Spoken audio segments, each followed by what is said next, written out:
Di 10K subscriber channel Novel Official, akan adakan giveaway untuk 3 orang pemenang. Jangan lupa untuk selalu komen dan like untuk setiap video. Bab 411. Setelah mencapai lantai atas, Charlie menemukan Warnia dan mungkin mengalami situasi Feng Shui dari Brilliant Club. Warnia merasa sedikit kecewa ketika dia mendengar bahwa seluruh Feng Shui yang agung itu biasa-biasa saja. Rupanya ahli Feng Shui yang dicarinya sebelumnya tidak terlalu bagus, dan sama sekali tidak memiliki kemampuan Feng Shui. Jadi dia buru-buru bertanya pada Charlie Mer, "Wade, apakah Anda punya cara bagus untuk meningkatkan Feng Shui yang cemerlang?" Charlie tersenyum tipis dan berkata, "Anda memiliki 2 pohon pinus yang ramah di lantai pertama. Ditempatkan di sudut tenggara dan barat laut, saling menghadap pada suatu sudut, dan kemudian mengganti 2 pilar batu di pintu dengan batu singa. Jantan dan betina. Tidak mungkin seekor singa betina membawa anak. Itu pasti 2 singa jantan. Dan 2 singa jantan tidak boleh sejajar. Mata harus ditempatkan pada sudut 90 derajat. Pada saat yang sama, biarkan orang membuat 2 lapisan emas dan menempelkannya di atas batu singa di bawahmu. Dengan cara ini, itu bisa menjadi pola 2 singa yang mengumpulkan kekayaan." Warnia bertanya tanpa sadar, "Saya tidak tahu apa yang dikumpulkan kedua singa untuk mendapatkan kekayaan." Charlie berkata sambil tersenyum, "Pengumpulan kekayaan dengan 2 singa adalah Feng Shui untuk kekayaan. Dengan 2 singa sebagai andalan, 2 pinus sebagai pelengkap, dan kombinasi daun emas dan klep yang cemerlang. Selama itu diatur, itu akan menjadi cemerlang. Kekayaan Clubhouse akan dibawa lebih maju." Warnia kaget. Metode yang dikatakan Charlie adalah sesuatu yang belum pernah dia dengar. Pada saat yang sama, dia mendesak atas kemampuan Tuan Wade. Memberikan petunjuk dengan santai saja dapat memiliki efek yang luar biasa. Ini hanyalah metode ajaib. Tuan Wade memang benar-benar naga di bumi. Seperti yang dikatakan kakek. Warnia berkata dengan penuh terima kasih. "Terima kasih, Tuan Wade. Saya akan membiarkan orang-orang melakukannya." Charlie mengangguk dan memeriksa waktu. Sudah hampir waktunya untuk kembali membeli sayuran dan memasak. Jadi, dia berkata kepada Warnia, "Kamu ingat apa yang baru saja saya katakan? Dan segera atur agar seseorang mengubahnya." "Sudah larut.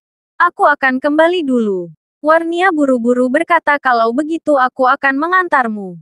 "Tidak diperlukan." Charlie berkata, "Saya pergi ke lantai 2 dan menyapa Boyu. Aku baru saja melihatnya." Warnia berkata, "Kalau begitu aku tidak bisa membiarkanmu pergi sendiri." Charlie tersenyum dan berkata, "Ayo kita pergi mengemudi. Tunggu aku di luar lobi di lantai pertama. Aku akan menyapa, lalu turun untuk mencarimu." Warnia mengangguk dan berkata, "Oke, Tuan Wade. Saya akan menunggu Anda di dalam mobil." Alasan mengapa Charlie ingin melihat Boyu bukanlah karena dia benar-benar ingin menyapanya, tetapi karena dia ingin melihat bagaimana keadaan Wendy dan Barena Wei. Saat sampai di kamar mandi lantai 2, Wendy dan Barena Wei baru saja menjilat urinoir kedua. Kedua wajah mereka sangat pucat, dan tanah di sebelah mereka penuh dengan kotoran. Melihat kedatangan Charlie, Boyu buru-buru berkata, "Mer, Wade, kamu di sini?" Charlie mengerutkan kening dan bertanya, "Apakah mereka baru saja menjilat yang kedua? Apakah efisiensinya tidak terlalu lambat?" Boyu buru-buru berkata, "Pak Wade." Keduanya hampir habis melihat sekilas mereka. Charlie berkata dengan dingin, "Beri mereka waktu 1 jam. Jika mereka tidak bisa menyelesaikannya dalam waktu 1 jam, bawa mereka untuk menjilat lantai 3. "Iya." Boyu buru-buru mengangguk, lalu berteriak kepada mereka berdua, "Sudah dengar. Jangan terburu-buru. Kalian masing-masing akan memiliki 8 urinal lagi untuk dijilat." Keduanya memucat karena shock, dan bahkan Wendy bergumam. Tapi dia hanya bisa menyeka mulutnya dan terus menjilat urinoir karena malu. Pada saat tertentu, pikir Charlie dalam hatinya, apakah terlalu berlebihan memperlakukan wanita seperti ini? Bab 412. Tetapi ketika Anda menanamkan, itu tidak sama sekali. Wendy ini berhati-hati. Berapa kali dia mendesak orang lain untuk memperbaikinya. dan bahkan ingin meninggalkannya. Jika bukan karena kemampuannya sendiri, dia akan membunuhnya. Jadi, berikan dia sedikit hari ini. Cukup untuk membuatnya mengingat pelajaran hidup. Setelah itu, Charlie berkata kepada paman, aku akan pergi. Nona tertuamu menungguku di bawah. Anda dapat mengawasi semuanya di sini. Jika Anda berani melepaskan udara, saya hanya bisa meminta Anda. Boyu buru-buru membungkuk Tuan Wade. Jangan khawatir. Aku akan mengawasi dengan segenap kekuatanku. Aku tidak akan pernah melepaskan udara. Ya, Charlie mengangguk. Berbalik dan pergi. Setelah dia pergi, Wendy dan Barena Wei takut dihukum karena kecepatan mereka yang lambat. Sehingga mereka hanya bisa menjilat urinoir pria yang menjijikkan itu lebih keras. Ketika mereka berdua selesai menjilat 8 urinoir masing-masing, lidah mereka hampir pecah. Dan bau di lidah mereka seolah-olah mereka telah direndam dalam air seni selama setahun. Dan baunya tak terpecahkan. Mulut mereka berdua secara alami tidak tersenyum.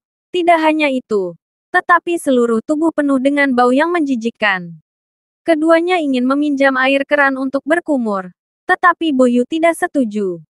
Karena takut Charlie akan membalas dan menyalahkannya, dia buru-buru meminta seseorang untuk mengusir mereka. Setelah keduanya diusir, mereka terjun ke kolam air mancur di pintu, membilas, membasuh wajah, tangan, dan lidah mereka. Setelah mencuci lebih dari setengah jam, mulut masih berbau seperti berjam-jam. Keduanya benar-benar pingsan. Lidah itu dipotong dan dibuang ke saluran pembuangan. Wendy tidak mempengaruhi apa-apa setelah mencuci untuk waktu yang lama. Dia duduk terpuruk di tepi air mancur dan menangis. Dia telah dirangsang oleh Claire sebelumnya dan hampir kehilangan akal sehatnya. Sekarang karena Charlie, dia hampir dipaksa menjadi sakit jiwa. Barena Wei juga gila. Sialnya. Ketika Anda tumbuh besar, kapan Anda pernah mengalami kerugian seperti itu? Ini sangat naik. Intinya adalah, kenapa wajah Charlie seperti itu? Ketika Boyu melihatnya, itu seperti seekor tikus yang bertemu dengan kucing. Itu adalah pengurus rumah tangga tua dan agung dari keluarga Song, yang baru saja dari cek anjing tua. Jadi dia bertanya pada Wendy dengan wajah gelap apa asal-usul Charlie, anjing itu. Wendy berkata ini Ba Keong Start benar-benar sutrabau. Dia tidak memiliki orang tua pada usia 8 tahun. Dia dibesarkan di panti asuhan. Dan kemudian memasuki rumah kami sebagai menantu yang tinggal. Dia hanya menyia-nyiakan itu saja. Barena Wei mengerutkan kening dan berkata, kamu berbicara agak menjauh dariku. Itu terlalu beraroma. Dalam hati Wendy berkata bahwa dia masih menganggap kata-katanya terlalu gurih. Jadi dia tidak memiliki rasa malu untuk mengutarakannya. Tetapi dia tidak menyukainya. Tapi dia tidak berani melanggar perintah Barena Wei. Jadi dia mundur lebih dari setengah meter. Barena Wei menanyainya saat ini lalu mengapa baik keluarga Boyu dan Nona Song harus memberikan muka sampah ini. Wendy berkata dengan wajah pahit. Aku tidak tahu. Saya juga ingin tahu kenapa. Saya biasa memarahinya di depan saya. Dan dia bahkan tidak berani membiarkan matanya bertemu dengan saya. Saat makan, saya menuangkan air ke kepalanya. Dia ingin meminta maaf kepada saya. Ketika keluarga kami makan malam, dia tidak diberi kesempatan untuk menyajikan meja. Dan membiarkan dia melayani sebagai pelayan di sebelahnya menyajikan teh dan mengganti piring. Saat makan malam tahun baru, dia menjatuhkan piringnya. Aku menamparkan wajahnya. Berbicara tentang ini, Wendy juga sangat tertekan dan berkata saya tidak tahu mengapa. Sontak, sampah ini menjadi orang yang cakap di mata banyak orang. Banyak orang menemukan Tuan Wade. Dan banyak orang ingin memeluknya. Pada akhirnya semua menjadi bingung dan sengsara. Setelah itu, Wendy berkata lagi benar. Ketua Fredman masih sangat kuat dalam hal itu. Dapat dikatakan bahwa dia lebih kuat dan lebih kuat dari pemuda itu. Tetapi karena setelah konflik yang terjadi, dia kembali ke rumah. Yang tidak bisa dijelaskan tidak bisa digunakan lagi. Dan dia tidak tahu sampai sekarang. Apakah Charlie melakukan sesuatu? Sial, Barena Wei memeluk gigi dan berkata, Aku tidak bisa menelan nafas ini. Saya harus pergi ke Fredman untuk membahasnya nanti. Bab 413. Warnia mengantarkan Charlie ke pasar sayur dengan Rolls-Royce-nya. Rolls-Royce berhenti di depan pintu pasar sayur. Charlie berkata kepada Warnia, "Terima kasih telah mengantarku kembali. Saya pergi." Warnia mengangguk dengan ekspresi yang rumit. Dan berkata, Wade, pergi pelan-pelan. Jika tidak ada yang salah, Anda bisa bersantai di Brilliant Club. Saya baru saja ke sana dan pasti akan melayani Tuan Wade sendiri. Charlie tersenyum sedikit dan berkata, "Oke, aku akan pergi jika aku punya waktu. Jadi aku akan pergi dulu." Warnia menganggukkan kepalanya dengan tergesa-gesa. Dan berkata dengan hormat, "Oke, Tuan Wade, pelan-pelan." Mengucapkan selamat tinggal kepada Charlie dengan hormat. Melihat punggung Charlie menghilang ke pintu masuk pasar sayur, Warnia tidak bisa menahan nafas. Melihat Charlie, naga sungguhan dengan kekuatan luar biasa di bumi, harus buru-buru membeli sayuran dan memasak sebelum istrinya pulang kerja. Dia merasa sangat tidak seimbang di dalam hatinya. Bukannya Claire belum pernah melihatnya sebelumnya. Dia terlihat sangat baik dan tidak dapat dipisahkan darinya. Namun, dalam hal temperamen, kualifikasi akademik, kemampuan, dan latar belakang keluarga, dia tidak ada bandingannya dengan dirinya sendiri. Dia telah menerima pendidikan aristokrat barat sejak dia masih kecil. Bahkan jika dia berkomunikasi dengan keturunan keluarga kerajaan Eropa, dia tidak kalah dari mereka dalam hal temperamen dan etiket. Dan dia lulusan Universitas Harvard di Amerika Serikat. Claire baru saja lulus dari Aarhus Hill University. Tingkat sekolahnya juga sangat buruk. Dia sekarang bertanggung jawab atas setengah dari industri keluarga Song. Dan setiap bisnis telah membuat kemajuan yang stabil. Bagaimana dengan Claire? Bahkan keluarga kecil Wilson tidak bisa mendapatkan pijakan di daerah kecil. Nenek dan sepupunya tidak bisa keluar. Dia tidak mampu, tidak kompeten, dan tidak memiliki pergelangan tangan sama sekali. Adapun latar belakang keluarga, dia bahkan kurang dari sebagian kecil dari keluarga Song. Keluarga Wilson sudah diambang kebangkrutan. Dan studio milik Claire baru saja dibuka. Jaraknya hampir 1000 mil. Namun, dia hanya lebih baik darinya dalam satu hal. Dia memiliki suami yang baik. Inilah yang membuat hatinya cemburu. Menjadi gila. Mengapa dia lebih rendah darinya dalam semua aspek, tetapi dapat memiliki suami yang begitu baik di sisinya, dengan rela dan rela menjaganya. Mengapa dia begitu baik dalam semua aspek, tetapi tidak dapat menemukan pria sebaik Charlie sebagai seorang suami. Warnia terlahir dengan bangga dan tidak pernah iri pada siapapun. Tapi Claire lah yang benar-benar membuatnya iri padanya. Dia merasa bahwa pria yang cakap seperti Charlie harus bersama wanita seperti dirinya yang sangat baik dalam segala aspek. Dengan cara ini, ia bisa dianggap sebagai gadis berbakat dan aliansi yang kuat. Bahkan, dia tidak bisa membantu tetapi secara impulsif beberapa kali dan ingin mengaku kepada Charlie dan memberitahu dia apa pendapatnya tentang dia. Tapi setelah mempertimbangkan dengan cermat, dia menyerah. Bukan karena dia tidak mau mengaku, tapi dia masih belum yakin akan kemenangan. Tanpa kepastian kemenangan, dia mungkin akan ditolak atau bahkan jijik oleh Charlie. Kalau begitu, keuntungannya tidak sebanding dengan kerugiannya. Setelah bertahun-tahun pengalaman dalam keluarga Song, dan dalam dunia bisnis, Warnia telah lama mengembangkan kemampuan yang baik untuk menilai situasi dan bertindak sesuai dengan itu. Oleh karena itu, dia hanya bisa menahan sementara cinta batinnya untuk Charlie. Pertama-tama mengumpulkan perasaan baik di depan Charlie dan di hati Charlie. Dan menunggu perasaan baik itu mencapai tingkat tertentu. Lalu mengakuinya. Bab 414. Charlie kembali ke rumah untuk membuat makanan. Dan Yakub, tuan tua yang telah keluar sepanjang hari, kembali lagi dulu. Kemudian Claire, yang sibuk sepanjang hari. Setelah Claire kembali, semua makanan ada di atas meja, dan Elaine menariknya kembali dengan gembira. Begitu dia memasuki pintu, dia mulai pamer kepada semua orang. berkata hari ini saya memenangkan lebih dari 7,000 di Mahjong Hall. Jacob tanpa sadar berkata, "Oh, istriku, itu luar biasa. 7.000 sehari. 210.000 sebulan." Claire tidak bisa menahan diri dan berkata, "Tapi, kamu sesekali bermain mahjong dan santai. Saya tidak punya masalah. Saya bisa mengerti bermain sedikit uang. Tapi menang atau kalah 7,000 sehari agak terlalu besar, bukan? Ada risiko besar kalau kamu tahu." Elaine mengulurkan tangan dan berkata dengan ekspresi jelek, "Oh, bukan kamu datang untuk mendidikku. Aku tahu dalam hatiku bahwa semua pemula yang bermain kartu denganku jauh lebih buruk dariku. Saya menutup mata dan bermain kartu dengan mereka. Aku selalu menang. Tahukah kamu apa nama panggilan ibumu? Dewa High Road Sparrow adalah aku." Claire mendesah tanpa daya, mengusap pelipisnya, dan mengabaikannya begitu saja. Saat makan, Claire tiba-tiba menerima pesan WeChat, membukanya dan memeriksanya.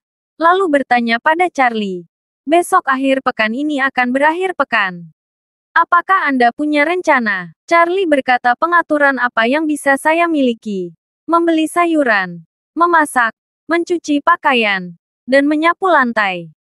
Claire berkata, "Elsa memberitahu saya di WeChat bahwa dia telah memesan suite di Hotel Mata Air Panas dan meminta kami untuk pergi ke pemandian air panas. Jika Anda tidak memiliki pengaturan khusus, maka saya akan menyetujuinya." Charlie bertanya dengan heran. "Berendam di pemandian air panas. Bolehkah saya pergi juga?" Claire mengangguk. Dia telah memesan kamar suite. "Kami memiliki kamar. Dan dia memiliki kamar sendiri. Hanya untuk mengundang kami berdua. Dia bilang dia sudah lama di sini dan belum mengundang kita berdua." Elaine di samping segera menjadi waspada dan berseru, "Claire, kamu dan Elsa pergi ke pemandian air panas. Apa yang ingin kamu lakukan?" Charlie, "Dia tidak diizinkan pergi. Tetap di rumah dan bekerja." Claire berkata, Elsa mengundangnya. "Kita harus pergi bersama jika aku ingin pergi." Elaine menatap Charlie dan berkata, "Bagaimana kamu bisa melakukan itu? Kalian berdua masih akan tidur di kamar yang sama. Bagaimana jika dia melakukan sesuatu padamu? Apakah kamu tidak bingung?" Charlie menyadari bahwa ternyata dia khawatir tentang hutang ibu mertuanya. Claire juga sedikit dialog dengan kata-kata Elaine, dan berkata dengan nada buruk, "Ibu, Charlie dan saya adalah suami dan istri. Kami akan menyelesaikan urusan kami sendiri. Jadi Anda tidak perlu khawatir tentang hal itu." Elaine juga cemas. Dia melempar sumpit dan berkata dengan marah, "Apa? Aku seorang ibu. Aku tidak peduli padamu." Claire masih menggunakan warna dan berkata dengan marah, "Kamu bisa mengontrol apa yang harus kamu kelola. Kamu tidak bisa mengontrol apa yang tidak kamu lakukan." Elaine menamparkan meja dan berkata, "Tidak ada salahnya menjadi seorang ibu. Kamu harus mengurus semuanya." Antusiasme pemberontak Claire berseru. Dan dia berseru, "Kamu tidak bisa peduli tentang ini. Ku bilang, Charlie harus pergi. Tidak ada yang bisa dihentikan. Jika Anda berhenti, saya akan pindah." "Kamu," Elaine tiba-tiba membujuk. Selama Claire mengatakan untuk pindah, dia menahan kelemahan Elaine. Elaine tidak punya pilihan selain berkata dengan marah, "Ya, saya tidak peduli. Anda pergi. Anda sebaiknya memahaminya sendiri. Atau Anda akan menyesalinya di masa mendatang." Setelah berbicara, dia memutar matanya, menatap Charlie sambil tersenyum, dan berkata, "Menantu yang baik. Jika kamu tidak pergi besok atau yang lain, bagaimana kalau pergi ke aula mahjong dengan ibu untuk bermain? Ibu tidak akan membiarkanmu pergi dengan sia-sia. Ini uang sakumu sebesar 2.000. Elaine berpikir dengan sangat baik. Karena Claire tidak masuk akal, dia ingin menemukan terobosan dari Charlie. Jika dia bisa membujuk Charlie untuk tidak pergi, lalu Claire tidak bisa menyalahkannya. Namun, Charlie tersenyum tipis kali ini, dan berkata, "Bu, saya tidak tahu cara bermain mahjong. Aku akan pergi ke pemandian air panas bersama Claire." Bab 415. Faktanya, Charlie benar-benar tidak ingin pergi. Jika Elaine tidak memaksanya, dia pasti akan menolak Claire. Adapun mengapa dia tidak ingin pergi, Sebenarnya, dia agak menjijikkan pada Elsa di dalam hatinya. Sejak dia menyelamatkan Elsa untuk kedua kalinya, dan Elsa tahu bahwa dia adalah kekasih impiannya, dia telah mengaku padanya. Sekarang dia ingin mengajak istrinya pergi ke pemandian air panas, dan dia juga perlu membawanya. Tujuan sebenarnya adalah meminta istrinya menjadi palsu, bukan? Dalam hal ini, akan sedikit memalukan jika dia pergi. Namun, Elaine ini bersikeras untuk melompat keluar dan berkicau, memaksanya untuk berbicara, yang membuat Charlie kesal. Jangan biarkan aku pergi. Oke, kalau begitu saya akan pergi. Marah kepadamu. Elaine tidak berharap Charlie tidak mematuhinya. Terengah-engah karena marah. Tetapi karena Claire ada di sana, dia tidak bisa mengatakan apa-apa. Melihat janji Charlie, Claire berkata tempat yang diputuskan Elsa adalah di Hotel Mata Air Panas Chem Elysees di pinggiran kota. Ini dikatakan sebagai industri di bawah Shangri-La Hotel. Dikatakan cukup bagus. Dia akan mengantar untuk menjemput kita besok. Charlie mengangguk dan berkata oke. Claire berkata ingatlah untuk membawa celana renang di malam hari. Anda harus memakai celana renang di mata air panas. Charlie tersenyum dan bertanya, istri, bukankah kamu juga ingin memakai baju renang? Claire mengangguk dan berkata, tentu saja. Saya harus. Elaine buru-buru menyela Claire. Anda tidak pernah diizinkan memakai bikini. Keluarkan pakaian renang Anda yang paling konservatif dan bawa bersama Anda. Agar tidak membiarkan Beat Star Charlie mengambil keuntungan. Setelah berbicara, mengingat sesuatu, dia berkata ngomong-ngomong, aku punya satu set wajah kini yang cocok untukmu. Apakah kamu suka itu? Aku akan mengeluarkannya untukmu. Vest gini adalah baju renang yang dikenakan oleh beberapa bibi parubaya di pantai. Bukan hanya one piece dan terbungkus sangat rapat. Tapi yang paling menakutkan adalah untuk pelindung matahari. Seluruh wajah dibungkus. Hanya kacamata, mulut, dan hidung.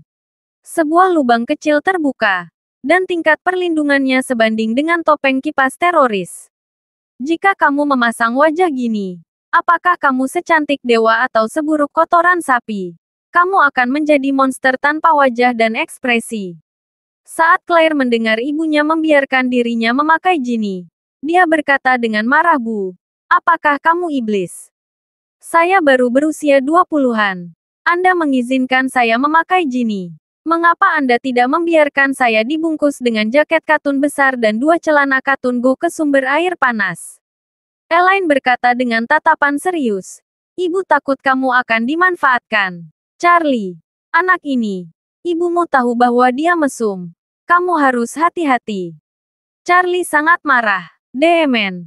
Dia tahu bahwa ayah Junwei Gao, Jian Jun Gao menyuruhnya menghitung bola hari itu. Jadi mengapa dia menyelamatkannya? Iklan apa buang-buang makanan? Claire juga tidak memperhatikan Elaine. Setelah makan malam, dia membawa Charlie kembali ke rumah. Setelah kembali ke rumah, dia memilih pakaian renang yang tidak terlalu terbuka dan konservatif, tetapi terlihat sangat santai dan nyaman. Sedangkan untuk Charlie, sederhana saja. Celana pendek boxer sudah cukup. Keesokan paginya, segera setelah keduanya mengemasi pakaian mereka, Elsa menelepon lagi dan mengatakan bahwa dia telah mengemudi ke bawah. Bab 416. Jalan-jalan sepadan dengan uang yang dikeluarkan. Charlie ragu-ragu dalam hatinya. Bagi Elsa, gadis yang antusias dan berani, dia benar-benar tidak tahu bagaimana menghadapinya. Di satu sisi, dia tidak ingin menyakiti Elsa. Tapi di sisi lain, dia tidak ingin mengasihani Claire. Karena itu, sekarang dia berada dalam dilema total. Dia juga khawatir apakah Elsa akan mengambil kesempatan untuk mengaku kepadanya atau bertindak lebih berani saat pergi ke pemandian air panas. Namun, karena dia telah menyetujui istrinya, tidak mungkin untuk kembali saat ini. Jadi dia hanya bisa pergi bersamanya. Setelah mengikuti Claire di lantai bawah, dia melihat Elsa menjulurkan kepalanya dari sebuah Mercedes-Benz dan berkata, Charlie, taruh kopermu di bagasi. Anda duduk di kursi belakang dan membiarkan Claire duduk di co-driver untuk mengobrol dengan saya. Baik, Charlie mengangguk. meletakkan bagasi di bagasi, lalu duduk di kursi belakang. Setelah Charlie masuk ke dalam mobil, Elsa menoleh dan berkedip padanya dengan malu-malu. Charlie pura-pura tidak melihatnya, meregangkan pinggangnya dan berkata, "Oh, aku tidak tidur nyenyak tadi malam. Saya sedikit lelah. Aku akan menyipitkan mata sebentar." Setelah berbicara, dia menutup matanya dan mengangguk di kursi belakang. Elsa juga sedikit tersesat di hatinya. Dia tahu alasan sikap Charlie, tapi dia tidak bisa mengatakan apa-apa saat Claire ada di sini. Selain itu, dia juga berharap Charlie akan lebih dingin padanya. Tetapi itu tidak masalah, karena dia sudah menyukainya. Dia juga siap untuk bertarung dalam pertarungan yang berlarut-larut dengannya. Karena dia tahu bahwa pernikahan Claire dengan Charlie hanya atas nama, jadi dia tidak merasa bersalah saat ini. Elsa mengemudikan mobil ke pinggiran. Setelah lebih dari 1 jam, mobil melaju ke kaki gunung yang indah. Setelah beberapa menit, dia sampai di pintu masuk sumber air panas Chem Elises. Chem Elis Spa adalah satu-satunya pemandian air panas alami di Aurus Hill. Terletak di kaki Gunung Nansiang, ada beberapa sumber air panas geotermal alami. Shangri-La Group membeli mata air panas dan seluruh gunung dan mengembangkan Chem Elis Spa Hotel. Chem Elises Hot Spring Hotel memiliki keterpaksaan yang sangat tinggi dan konsumsi yang baik, sehingga yang bisa datang ke sini untuk berendam di pemandian air panas adalah orang-orang kaya. Namun, meski begitu, ketersediaan kamar di sini sangat sedikit. Tidak hanya orang-orang kaya di Aurus Hill, tetapi juga orang-orang kaya di kota-kota sekitarnya akan datang jauh-jauh untuk menikmati baptisan pemandian air panas di akhir pekan. Hari ini adalah akhir pekan, jadi bisnis di sini sangat bagus. Hampir tidak ada lowongan di tempat parkir. Elsa mengemudikan mobil dan berlari mondar-mandir di tempat parkir beberapa kali, hanya sampai akhirnya menemukan tempat parkir yang kosong. Jadi dia senang melihat sekeliling dan segera meluncur menuju tempat kosong itu. Sesampai di depan tempat parkir, Elsa memberi petunjuk arah dan hendak mundur dan parkir. Dan ketika berada beberapa meter dari tempat parkir belakang mobilnya, tiba-tiba sebuah mobil sport Maserati melesat. Kecepatan Maserati sangat cepat, dan ketika dia berbalik, dia hendak bergegas ke tempat parkir tempat Elsa akan berhenti. Elsa kaget. Tangannya sangat kacau. Dia tidak bereaksi. Dia lupa menginjak rem, sehingga mobilnya terus jatuh ke belakang. Hanya mendengar suara yang keras. Bagian samping mobil pihak lain telah tergores bagian belakang Elsa. Elsa kembali sadar dan buru-buru menghentikan mobil. Dia tidak bisa membantu tetapi mengerutkan kening dan mengeluh di mana ada tempat parkir seperti itu. Kualitasnya terlalu buruk. Bukan. Aturan dasar tempat parkir pertama datang. Pertama dilayani tidak dapat dilakukan. Memahami. Kali ini, di dalam mobil sport Maserati, seorang pemuda yang mengenakan jaket kulit berlebihan dan menyisir rambutnya yang berminyak keluar. Setelah pemuda itu keluar dari mobil, dia melirik goresan di sisi mobil. Wajahnya tiba-tiba muram. Dia mengertakkan gigi, berjalan ke mobil Elsa, menamparkan jendela dengan keras, dan mengutuk. "Vic, bodoh. Kamu efeking buta. Tidak dapat melihat bahwa saya akan parkir di ruang ini." Dia juga mencukur mobil baru yang dibelinya, dan segera melepaskannya. Bab 417. Elsa juga sangat kesal di hatinya. Dia juga keluarga Nona Dong, yang merupakan orang bodoh. Jadi dia mendorong pintu dan keluar dari mobil, dan langsung bertukar pikiran dengan pemuda itu. "Apa yang kamu teriakkan? Anda tidak memiliki kualitas untuk mendapatkan tempat parkir, dan Anda tidak perlu menghitung. Masih memarahi orang lain di sini." Pemuda itu tidak menyangka bahwa Elsa akan berani untuk membalas, dan berteriak, "Sopir wanita bodoh itu lagi." Dari 10 pengemudi konyol di jalan, 9 di antaranya adalah wanita. Bisakah Anda menyetir? Kembalilah ke rahim ibumu saat rapat diadakan. Lalu keluar lagi. Jangan malu keluar. Setelah itu, dia berkata lagi, "Saya baru saja membeli mobil ini dengan ukuran 100 ratusan ribu. Sialan ini membuatmu berhenti. Berapa banyak kerugian yang akan kualami? Elsa mengerutkan kening dan membalas, hei. Kau yang tahu. Saya melihat tempat parkir ini lebih dulu. Dan saya siap untuk jatuh. Anda keluar setengah jalan untuk mengambil tempat parkir. Ini awalnya salahmu dan kamu masih punya wajah. Pemuda itu memarahi dengan marah. Ada apa dengan Tuan memarahi Anda? Bukankah benar meneleponmu? Tuan tidak hanya menegurmu. Tapi Tuan mengalahkanmu. Lagi pula, pemuda itu mengulurkan tangannya dan menjambak rambut Elsa. Elsa terkejut. Dia tidak berharap orang ini bersikap kasar. Dan dia buru-buru bersembunyi kembali. Claire buru-buru berteriak, Charlie. Sesuatu telah terjadi. Turun cepat. Pemuda itu mengerutkan kening dan menatap Claire. Lalu mencibir, oh, kecantikan ini sangat cantik. Ayo, tinggallah bersamaku sepanjang malam. Aku tidak akan menyelidiki masalah ini lebih jauh. Setelah berbicara, dia harus mengulurkan tangan dan menarik Claire ke dalam pelukannya. Begitu tangan pemuda itu mencapai setengah jalan, dia digenggam erat oleh sepasang tangan yang kuat. Melihat Charlie turun dari mobil, pemuda itu berani meraih tangannya, mengangkat alisnya, dan mengutuk, kenapa kamu begitu bodoh? Apakah Anda mencari kematian? Biarkan aku pergi. Charlie mengesampingkan tangannya. Wajahnya cemberut.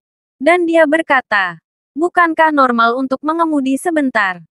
Bukankah ini normal? Apakah ada yang bisa Anda katakan dengan benar? Tangan bisa menyelesaikan masalah. Pemuda itu memandang Charlie dan berkata dengan nada menghina. Apa yang bisa saya katakan kepada kalian yang malang? 3 orang mengendarai Mercedes tua yang rusak kurang dari 200,000 mobil bekas. Beraninya kamu berpura-pura menjadi sesuatu di depanku. Setelah selesai berbicara, sambil menunjuk ke Maseratinya, dia berkata dengan dingin, Maserati yang baru saja saya sebutkan itu dicukur oleh Anda. Ayo, bagaimana Anda bisa memberi kompensasi? Charlie mengerutkan kening dan berkata, kami melihat tempat parkir lebih dulu. Dan kami bersiap untuk parkir dulu. Anda tidak punya hak, dan tiba-tiba keluar untuk mengambil tempat parkir. Mengapa kami harus memberi kompensasi? Pemuda itu dengan arogan berkata, mengapa? Anda tidak boleh berhenti di sini karena mobil Anda yang rusak. Anda tidak bisa menyinggung perasaan saya. Charlie tidak marah dan tertawa dan berkata, kami tidak akan memberi kompensasi untuk hal semacam ini. Jika tidak berhasil, hubungi polisi lalu lintas. Bahkan jika polisi lalu lintas memutuskan tanggung jawab, itu adalah tanggung jawab Anda sepenuhnya. Anda harus memberi kami kompensasi. Mengerti? Pemuda itu menyeringai. Dan mengertakkan gigi dan mengutuk, apa-apaan ini? Bicaralah dengan saya tentang polisi lalu lintas. Tahukah kamu apa yang aku katakan? Kamu harus mati di sini. Pada saat ini, seorang wanita dengan riasan tebal dan wajah kosmetik keluar dari mobil pemuda itu. Dia menunjuk ke arah Charlie dan berkata dengan jijik, kamu sangat miskin. Kamu berani berkicau di sini. Tahukah Anda bahwa saya memiliki 3 juta penggemar di YouTube? Jika Anda tidak membayar uang, percaya atau tidak, ambil foto kelompok pemukulan Anda dan posting di internet sehingga penggemar dapat membunuh Anda. Pemuda itu segera memasang ekspresi sepele dan menyanjung. Dan berkata, oh, sayangku, mengapa kamu mundur? Cepat kembali ke mobil dan tunggu. Suamimu bisa melakukan ini. Bab 418.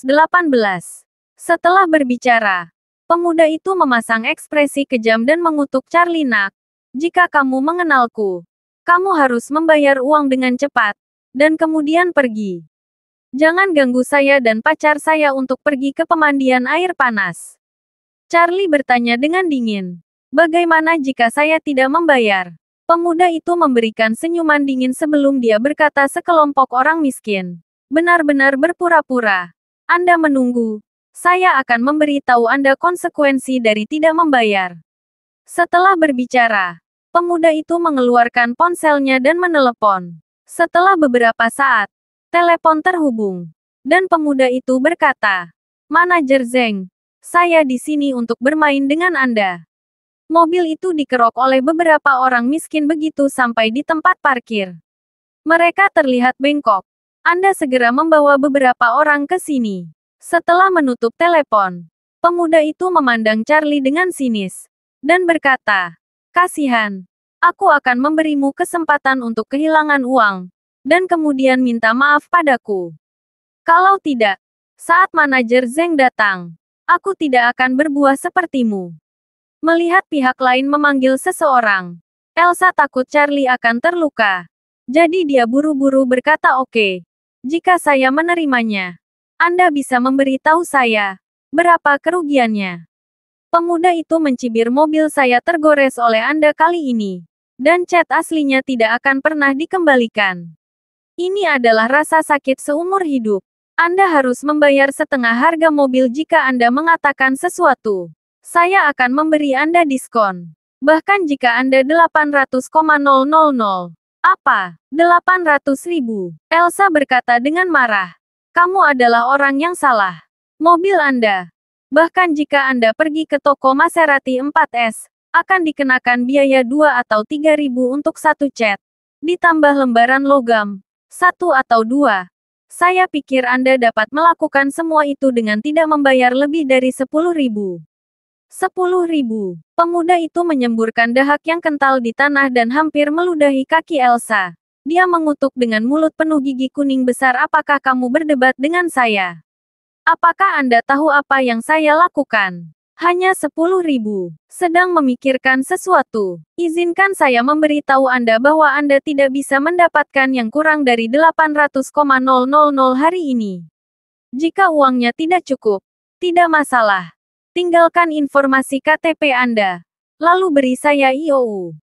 Bunganya 80,000 sehari. Kamu, ini hanya pemerasan." Claire tidak bisa melihatnya lagi, dan berkata dengan marah, "Tidak peduli seberapa sombongnya kamu, kami akan memanggil polisi. Laporkan, jika Anda mau." Pemuda itu berkata dengan nada menghina, "Saya khawatir Anda menganggap saya kalah. Mainkan set ini dengan saya. Katakan, saya hitam dan putih, dan saya makan dua arah." Elsa mengaku sudah ditanam. Dia tidak peduli 800,000. 8 juta adalah gerimis. Tapi dia benar-benar tidak ingin menimbulkan masalah pada Charlie. Dia mengundang mereka untuk datang. Pada kenyataannya, dia ingin bertemu Charlie dan memiliki lebih banyak kesempatan untuk berhubungan dan rukun satu sama lain. Oleh karena itu, dia tidak ingin Charlie menimbulkan masalah karena dirinya sendiri. Dan dia tidak ingin Charlie mempengaruhi suasana hatinya karena kejadian ini. Jadi dia mengertakkan gigi dan berkata, "Oke, 800,000. Berikan saya nomor kartu. Lalu saya akan menyerahkannya untuk Anda." Apa yang kamu katakan itu benar. Pria muda itu tidak mengharapkan 800,000 itu. Dia benar-benar akan memberikannya.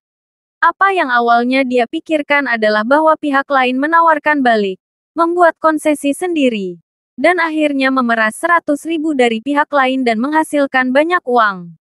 Tanpa diduga, orang akan memberi 800,000 jika tidak ada yang lain.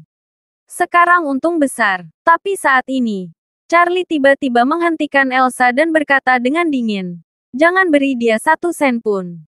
Saya ingin melihat apa konsekuensinya hari ini." Bab 419. Melihat Charlie menghalangi jalur keuangannya, pemuda itu segera mengumpulkan gigi dan berkata, "Oke, kamu dipaksa untuk menemukan kematian. Jika saya tidak memukul Anda setengah mati nanti, saya tidak akan bermarga liu." Charlie berkata dengan acuh tak acuh, "Kalian sangat suka berpura-pura. Saya pikir Anda bisa mengubah nama belakang Anda." Bodoh. Pemuda itu segera urat nadi kekerasan, siap untuk muncul dan melakukan gerakan dua dengan Charlie setiap saat. Saat ini, seorang pria berukuran setengah baya dengan beberapa penjaga keamanan yang kuat. Ketika dia datang melihatnya, pemuda itu segera berkata sambil tersenyum, "Manajer Zeng, saya tidak melihat Anda beberapa hari ini. Dan Anda menjadi gemuk lagi, tampaknya hidup benar-benar bergizi." Manajer Zeng tertawa dan memuji, "Tuan Liu, bagaimana kamu bisa melembabkan hari-hariku? Saya hanya melewati hari-hari saya. Tidak seperti Anda, yang memiliki keluarga besar."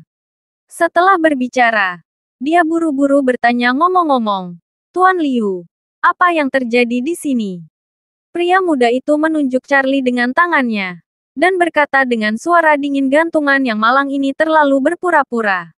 Dia tidak akan diberi kompensasi karena menggores ponsel saya. Tulangnya masih jadi keras. Pecahkan itu. Manajer Zeng mengangguk dan menatap Charlie. Setelah melihat sekelilingnya, dia menemukan bahwa Charlie mengenakan pakaian biasa.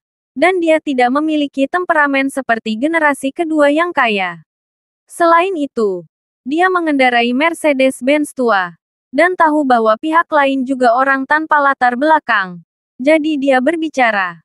Wah, saat kamu keluar, kamu tidak punya penglihatan. Apakah Anda tahu siapa yang Anda provokasi? Siapa ini? Charlie bertanya acuh tak acuh. Manajer Zeng melirik pemuda itu dan berkata, Tuan, Liu Ming dari keluarga Liu. Keluarga Liu memiliki ratusan juta aset. Anda tidak mampu membelinya. Setelah dia selesai berbicara, dia langsung berkata, jika Anda tidak ingin menimbulkan masalah, dengarkan saja saya. Jujur saja kehilangan uang. Lalu pindahkan mobilnya. Jangan buang waktu Tuan Liu. Charlie mengerutkan kening dan berkata, kamu juga sangat menarik. Anda datang dan mengatakan bahwa itu adalah masalah saya dan ingin saya memberikan pemulihan. Manajer Zeng mencibir, benar saja. Anda orang miskin. Buka mata anjing Anda dan lihat mobil apa yang diparkir. Mobil apa yang kamu kendarai? Mobil apa yang kita miliki di sini? Yang kurang dari 1 juta. Kualifikasi apa yang Anda miliki untuk memarkir Mercedes yang rusak di sini? Charlie melihat sekeliling dan berkata, saya tidak melihat tanda yang melarang parkir mobil di bawah 1 juta. Apa yang kamu bicarakan? Melihat Charlie selalu terjebak dengan minyak dan garam, Liu Ming menendang lampu belakang Mercedes-Benz, dan menendang lampu belakang dengan pencahayaan. Segera dia mengutuk, sialan. Aku sudah lama tinggal di sini. Kamu adalah gantungan yang malang. Apa yang kamu pura-pura berada di sini? Lebih banyak kicauan. Percaya atau tidak, aku bisa mematahkan kakimu. Anda tidak ingin kehilangan uang. Gadis-gadis idiot ini menemaniku malam ini. Saat berbicara, Liu Ming meraih Claire yang berdiri di samping Charlie. Charlie mengerutkan kening, berdiri di depan Claire dan Elsa, meraih lengan Liu Ming dan mendorongnya keluar. Liu Ming sangat marah dan mengutuk, kamu sangat miskin dan ingin melawan. Saya pikir kedua wanita ini dihormati oleh saya. Jika Anda berani melawan, saya akan membunuh Anda. Percayalah padaku. Tidak percaya. Charlie membukakan matanya sedikit. Dengan ekspresi dingin di matanya, dia memandang Liu Ming dan berkata, lebih baik meninggalkan jalan untuk menjadi seorang pria. Dan jangan biarkan dirimu mati. Begitu Liu Ming mengulurkan tangannya, dia mendorong Charlie. Dan berkata dengan senyum kesal, oh, kamu adalah gantungan baju yang malang dan kamu telah memasangnya. Saya tidak akan tinggal di belakang. Apa yang bisa kamu lakukan untukku? Manajer Zeng juga melambai dari samping, meminta penjaga keamanan untuk mengelilingi Charlie dan yang lainnya. Dan berkata, kasihan. Lepaskan Tuan Liu. Anda menyakiti Tuan Liu. Anda tidak bisa mati. Mengapa Charlie menjaga omong kosongnya? Dia mengangkat kakinya dan menendang langsung ke perut Liu Ming dan menendangnya keluar. Liu Ming hanya merasakan sakit yang tajam di perutnya, seolah-olah ususnya patah. Dan berkata dengan marah, manajer Zeng, bunuh dia. Sial, berani mengalahkanku. Pukul dia sampai mati. Saya bertanggung jawab jika terjadi kesalahan. Manajer Zeng hendak memesan, tetapi tiba-tiba mendengar suara dari dalam. Bab 420. Ya, ada apa? Begitu hidup. Ketika manajer Zeng mendengar ini, seluruh tubuhnya terkejut. Sudah terlambat untuk memukul Charlie. Dia berbalik untuk melihat ke sana dan berkata dengan penuh semangat, Orvel, apakah Anda sudah selesai berendam? Bagaimana perasaanmu? Tidak masalah. Orvel menjawab dengan santai dan bertanya dengan rasa ingin tahu apa yang kamu lakukan. Saat berbicara, Orvel membawa sekelompok adik laki-lakinya dan berjalan ke arahnya. Manajer Zeng dengan cepat menjelaskan, seorang pria malang memukul Liu. Saya akan membalas dendam Tuan Liu. Anak ini tidak terlalu mampu, tapi tulangnya agak keras. Liu Ming mencengkeram perutnya dan berteriak pada Tuan Orvel. Paman, lama tidak bertemu. Orvel meliriknya 2 kali sebelum tersenyum dan berkata, ternyata itu Ba Keong Start kecil dari keluarga Liu. Kamu cukup buruk. Apakah kamu masih bisa dikalahkan di Aorus Hill?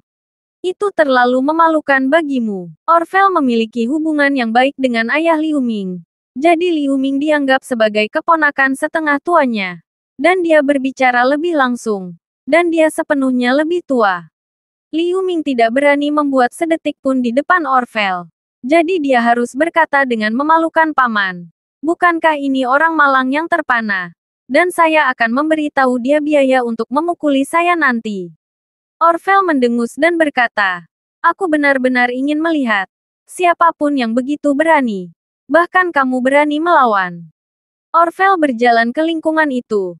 Dan kemudian mendorong penjaga keamanan yang dikelilingi oleh lapisan dan melihat kerumunan. Segera setelah itu, dia melihat Charlie dengan ekspresi acuh tak acuh. Charlie memandang Orvel sambil bercanda. Dan bertanya, Orvel. Apakah kamu cukup usil? Orvel langsung berkeringat dingin. Dia tidak menyangka bahwa orang yang dikelilingi oleh sekelompok orang ini ternyata adalah Tuan Wade.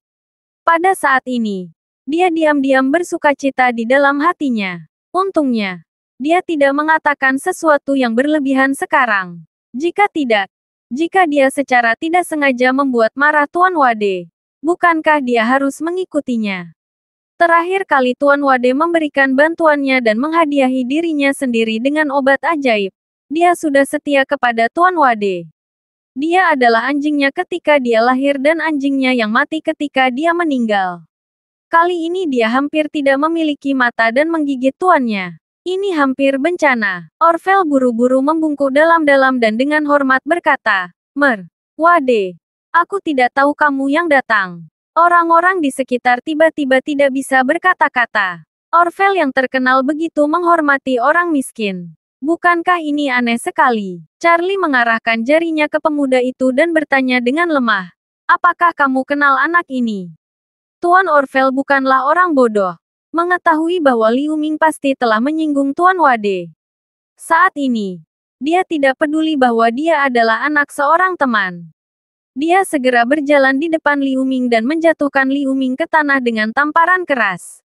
Pegang rambutnya dan banting kepalanya ke lantai beton. Dengan ledakan, Liu Ming dihancurkan. Liu Ming menahan rasa sakit yang parah.